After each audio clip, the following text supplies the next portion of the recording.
Halo, teman-teman semua. Dalam video kali ini, kita akan membahas perjalanan hidup seorang tokoh muda yang kini tengah menjadi sorotan publik, yaitu Gibran Rakabuming Raka. Nama Gibran mungkin dulu lebih sering kita dengar sebagai putra sulung Presiden Joko Widodo.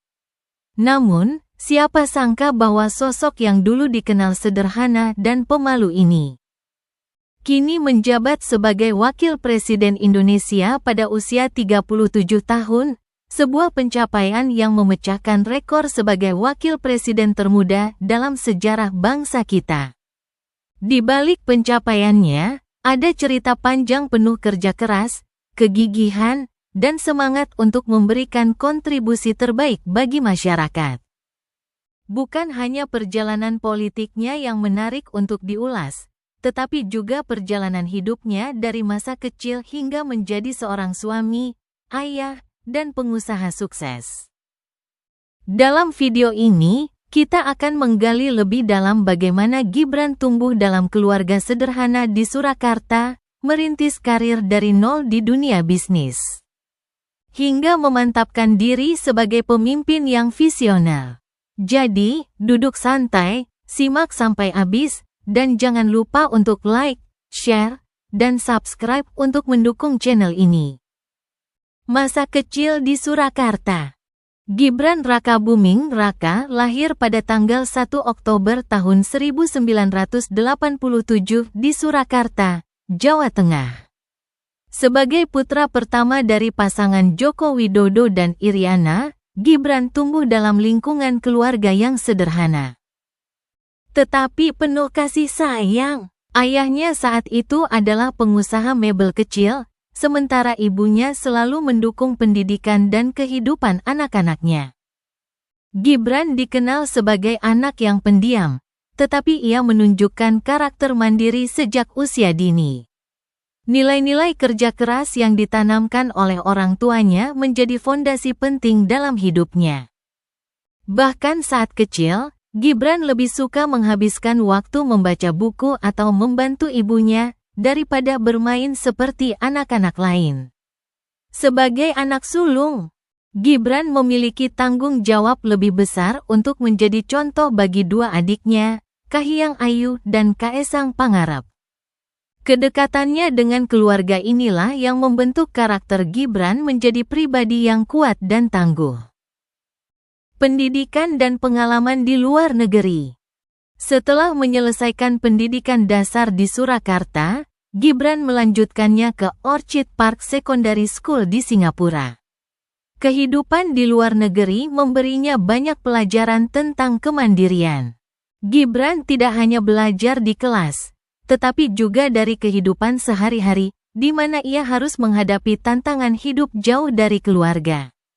Setelah itu, ia melanjutkan pendidikannya ke Management Development Institute of Singapore, MDIS, untuk mendapatkan diploma. Namun, perjalanan akademiknya belum selesai. Ia melanjutkan ke Universitas Bradford di Inggris, di mana ia meraih gelar sarjana sains. Di kampus ini, Gibran belajar banyak tentang manajemen dan pengembangan diri, yang kelak menjadi bekal penting dalam karir bisnis dan politiknya. Kesuksesan sebagai pengusaha muda. Setelah menyelesaikan pendidikannya, Gibran kembali ke Indonesia. Ia memilih untuk tidak memanfaatkan nama besar ayahnya, yang saat itu mulai dikenal sebagai Wali Kota Surakarta. Gibran memulai bisnis catering bernama Chili Pari, yang awalnya hanya melayani acara kecil. Namun, berkat kerja kerasnya, bisnis ini berkembang pesat dan menjadi salah satu catering terbesar. Tidak berhenti di situ, Gibran juga mendirikan Markobar atau Martabak Kota Barat, yang membawa inovasi dalam dunia kuliner Indonesia. Dengan konsep martabak modern, usahanya sukses besar dan membuka cabang di berbagai kota. Kesuksesan Gibran di dunia bisnis membuktikan bahwa ia adalah sosok yang kreatif dan pantang menyerah. Langkah awal di dunia politik. Pada tahun 2019, Gibran memutuskan untuk terjun ke dunia politik. Keputusannya ini sempat menuai kontroversi, karena banyak yang meragukan apakah ia bisa lepas dari bayang-bayang ayahnya.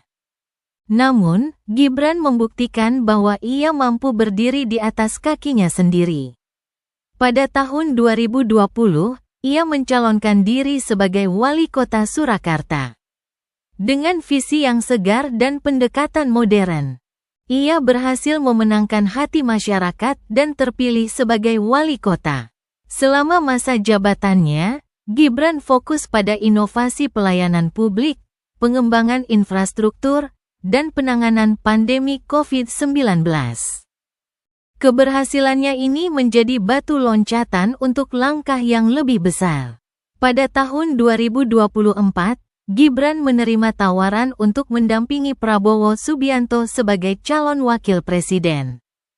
Keputusan ini menjadi langkah besar yang membuktikan keberanian dan ambisinya untuk memberikan kontribusi lebih besar bagi bangsa. Kehidupan pribadi.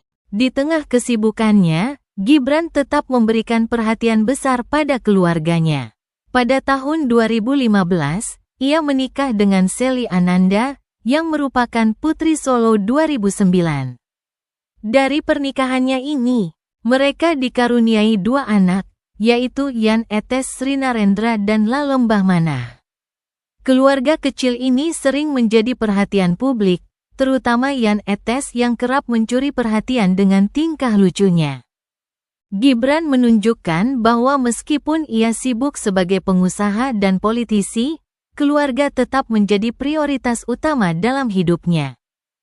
Visi dan misi sebagai wakil presiden.